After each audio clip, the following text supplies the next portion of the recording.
जय हिंद दोस्तों। बिहार डीएलएड प्रवेश परीक्षा 2024 के लिए आज से साइंस विज्ञान का प्रैक्टिस सेट स्टार्ट कर रहे हैं और साथियों इस प्रैक्टिस सेट में केवल हम लोग उन्हीं प्रश्नों को कवर करेंगे जो कि साथियों आपके एग्ज़ाम में पूछे जाने की काफ़ी ज़्यादा चांसेस होगा।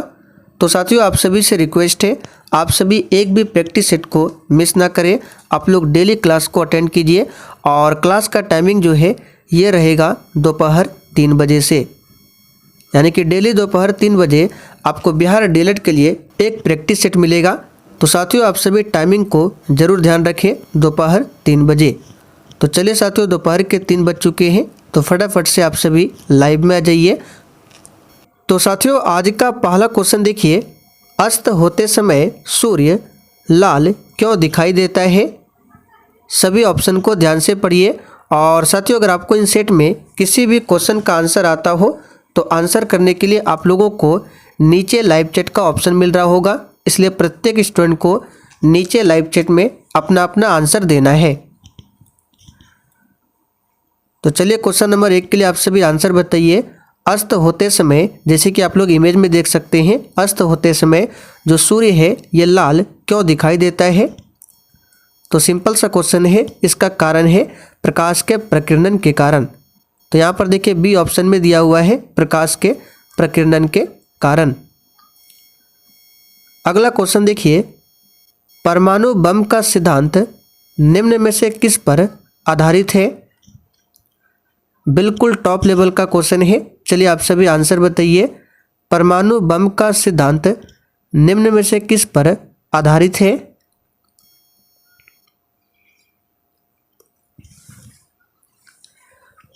बिल्कुल सही आंसर दिए हैं। यहाँ पर जो भी बच्चे ऑप्शन बी बता रहे हैं उनका बिल्कुल सही जवाब है, नाभिकीय विखंडन पर आधारित है परमाणु बम। और नाभिकीय संलयन पर क्या आधारित है? Hydrogen bomb.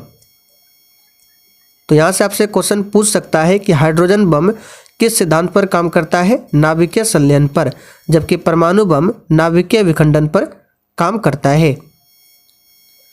अगला क्वेश्चन देखिए, अधातुएं विद्युत के कुचालक होती है क्यों? चलिए क्वेश्चन नंबर 3 के लिए आप सभी आंसर बताइए और साथियों आपको एक भी क्वेश्चन को स्किप नहीं करना है और प्रश्नों के साथ हम आपको जितने भी एक्स्ट्रा फैक्ट को बताएंगे आपको केवल ध्यानपूर्वक सुनना है। इससे होगा क्या? आपका रिवीजन होगा। तो यहाँ पर ध्यान दीजिए, अधातुएं विद्युत की कुचालक होती है क्योंकि उनमें मुक्त इलेक्ट्रॉन नहीं होते हैं, इसलिए अधातुएं विद्युत की कुचालक होती है। चलिए आगे देखिए, लेंज का नियम निम्नलिखित में से किसके लिए आवश्यक है? बिल्कुल आपको सोच समझकर आंसर करना है और अगर आपको किसी भी प्रश्न में थोड़ा भी डाउट होता है तो आप लोग तुरंत कमेंट करके पूछ सकते हैं। आपके कमेंट का रिप्लाई 100% दिया जाएगा। तो साथियों लेंज का नियम जो है ये निम्नलिखित में से किसके लिए आवश्यक है? तो याद रखिएगा, ऊर्जा का संरक्षण यानी ऊर्जा संरक्षण के लिए आवश्यक है। अगला क्वेश्चन देखिए, प्रकाश तरंग किस प्रकार की तरंग है? देखिए इस क्वेश्चन को हमने पहले भी आपको बताया था, जो भी स्टूडेंट डेली क्लास करते हैं उनको पता है, बिल्कुल आराम से आंसर बता सकते हैं। प्रकाश तरंग और ध्वनि तरंग दोनों हमने बताया था।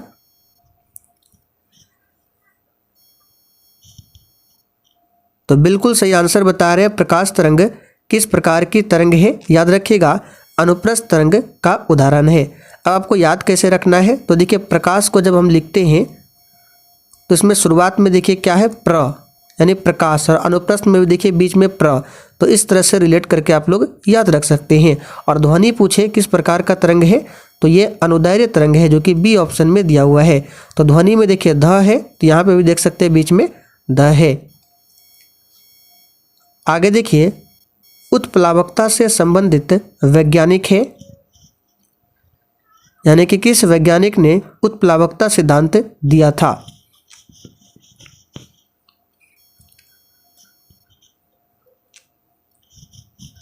सही आंसर है आर्किमिडीज ने। यहाँ पर ए ऑप्शन जो ही बच्चे बता रहे हैं उनका बिल्कुल सही जवाब है, आर्किमिडीज ने उत्प्लावकता का सिद्धांत दिया था। आगे देखिए, किसी ध्वनि स्रोत की आवृत्ति में होने वाला उतार चढ़ाव कहलाता है? चलिए 7 के लिए आंसर बताइए। और साथियों, जिन्होंने अभी तक सेशन को लाइक नहीं किया है, प्लीज़ आप सभी से रिक्वेस्ट है, आप सभी सेशन को साथ में लाइक करते चलिए और सेशन को अपने सभी मित्रों के साथ एक बार जरूर शेयर कर दें। तो 7 के लिए आंसर याद रखिएगा, ये डॉपलर प्रभाव कहलाता है। काफ़ी ज़्यादा महत्वपूर्ण क्वेश्चन है, इस पर स्टार मार्क कर लीजिए। किसी ध्वनि स्रोत की आवृत्ति में होने वाला जो उतार चढ़ाव होता है, ये डॉपलर प्रभाव कहलाता है। द्रव्यमान ऊर्जा संबंध किसका निष्कर्ष है? तो चलिए इसका आंसर बता देते हैं, याद कर लीजिए। सापेक्षता का सामान्य सिद्धांत है। ग्रहों के गति का नियम को किसने प्रतिपादित किया था? अब देखिए, ग्रहों का गति क्या है, तो आप सभी जानते हैं सौरमंडल के बीच में क्या है, सन, और इसी सन के चारों ओर जितने भी ग्रह हैं चक्कर लगाते हैं। तो इस गति के नियम को किसने प्रतिपादित किया था, यही आपसे पूछा जा रहा है। तो साथियों, इस क्वेश्चन का आंसर जो भी बच्चे यहाँ पर ऑप्शन बी बता रहे हैं, उनका बिल्कुल सही जवाब है। केपलर ने ग्रहों की गति का नियम दिया था। पृथ्वी तथा अन्य ग्रह सूर्य के चक्कर लगाते हैं, किसका कथन है? अब यहाँ पे देखिए, कथन पूछा जा रहा है। नियम दिया था किसने? तो नियम दिया था केपलर ने, लेकिन इसका कथन किसने दिया था? तो यह कथन दिया था कोपरनिकस ने। दोनों ही क्वेश्चन अलग है, यहाँ पर आंसर हो जाएगा कोपरनिकस ने। लॉ ऑफ फ्लोटिंग सिद्धांत की खोज किसने किया था? चलिए 11 के लिए आंसर बताइए। लॉ ऑफ फ्लोटिंग सिद्धांत की खोज किसने की थी?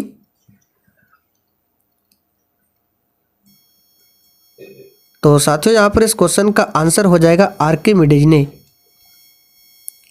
आधुनिक एंटीसेप्टिक सर्जरी का जनक कौन है? चलिए 12 के लिए आंसर बताइए फटाफट से। आधुनिक एंटीसेप्टिक सर्जरी का जनक कौन है?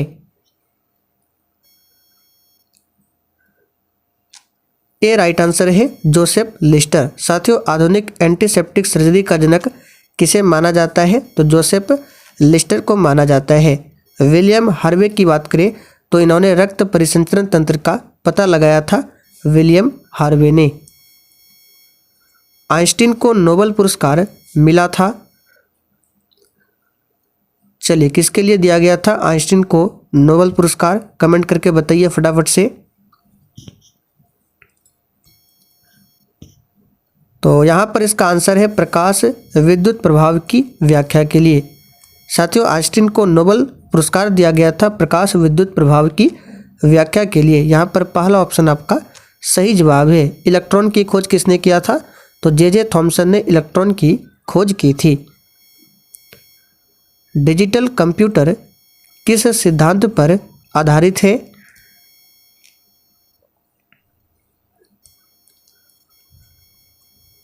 तो साथियों, डिजिटल कंप्यूटर की बात करें, ये गणना सिद्धांत पर काम करता है। यहाँ पर पहला ऑप्शन आपका करेक्ट आंसर है, गणना। क्वार्ट्ज घड़ियाँ किस सिद्धांत के अनुसार कार्य करती है? बिल्कुल टॉप लेवल का क्वेश्चन है और बिल्कुल इसी तरह के क्वेश्चन आपके एग्जाम में भी पूछे जाएंगे। तो साथियों, क्वार्ट्ज घड़ियाँ किस सिद्धांत के अनुसार कार्य करती है? तो याद रखिएगा, इसका सही जवाब है दाब विद्युत प्रभाव के सिद्धांत पर कार्य करती है क्वार्ट्ज घड़ियाँ। विद्युत मोटर किस सिद्धांत के अनुसार कार्य करती है?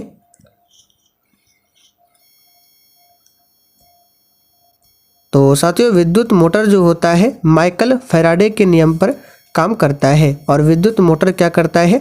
तो ये विद्युत ऊर्जा को यांत्रिक ऊर्जा में बदलता है। जबकि डायनेमो क्या करता है?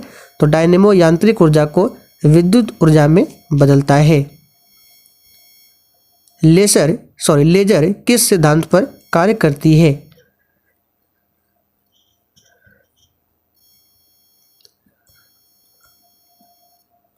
सही आंसर है विकिरण का उद्दीप्ति उत्सर्जन। साथियों, लेजर जो है विकिरण का उद्दीप्ति उत्सर्जन सिद्धांत पर कार्य करती है। रडार की कार्यप्रणाली किस सिद्धांत पर आधारित है?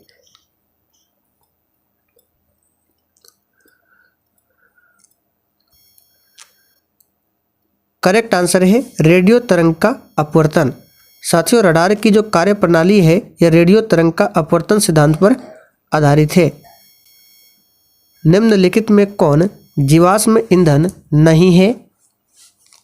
आपको प्रयास करना है इस प्रैक्टिस सेट में जितने भी क्वेश्चन है सभी क्वेश्चन सही करने का। देखिए, इस प्रैक्टिस सेट में हमने 30 क्वेश्चन को शामिल किया है, तो 30 में से कम आपको 25 क्वेश्चन हर हाल में सही करने हैं, इसलिए बिल्कुल सोच समझकर आंसर कीजिएगा। तो देखिए, जीवाश्म ईंधन इसमें से कौन नहीं है? तो याद रखिएगा बायोगैस या जीवाश्म ईंधन नहीं है। बाकी पेट्रोलियम, प्राकृतिक गैस, कोयला, ये सभी क्या है? जीवाश्म ईंधन है। लैक्टेस सामान्यतः कहाँ पर पाया जाता है?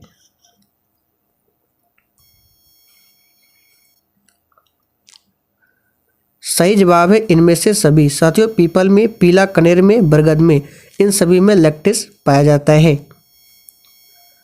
प्रकाश की चाल न्यूनतम होती है।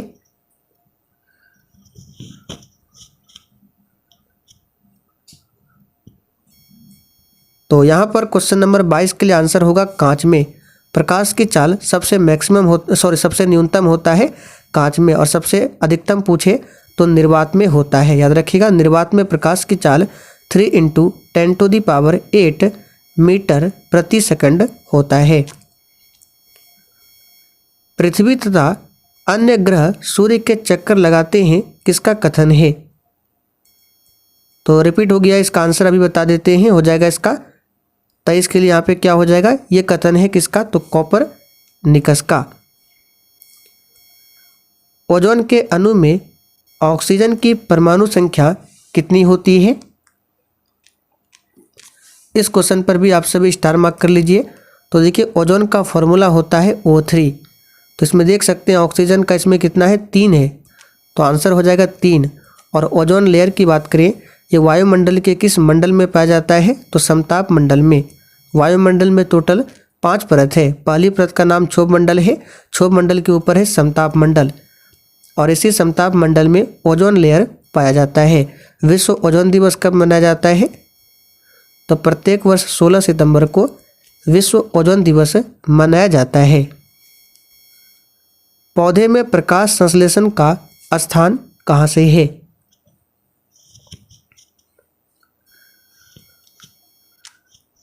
सही जवाब है क्लोरोप्लास्ट। यहाँ पर देखिए बी ऑप्शन में दिया हुआ है क्लोरोप्लास्ट। प्लास्टर ऑफ पेरिस का रासायनिक नाम क्या है? देखिए, प्लास्टर ऑफ पेरिस को शॉर्ट में POP भी कहा जाता है, और इसका फॉर्मूला याद रखिएगा क्या होता है? CaSO4 × ½ H2O। ये प्लास्टर ऑफ पेरिस का फॉर्मूला है। और जिप्सम का पूछे तो CaSO4 × 2H2O, ये जिप्सम का होता है। तो प्लास्टर ऑफ पेरिस का रासायनिक नाम क्या है? Calcium sulphate hemihydrate. यहाँ पे देखिए बी नहीं होगा, आंसर आपका डी होगा। कोशिका के वैज्ञानिक अध्ययन को क्या कहा जाता है?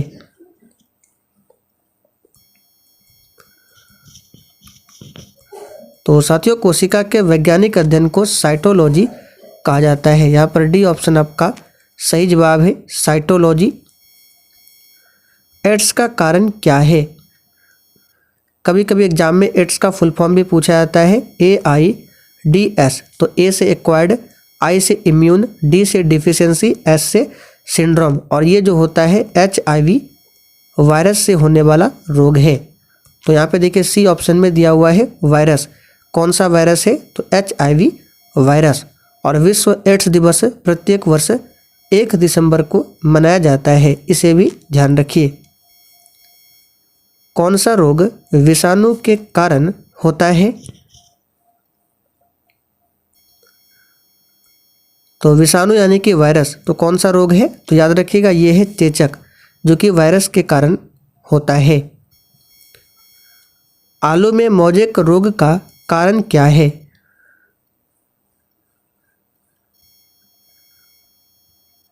सही आंसर है विषाणु के कारण होता है। आखिरी क्वेश्चन है, कवकों की कोशिका भित्ति किसकी बनी होती है?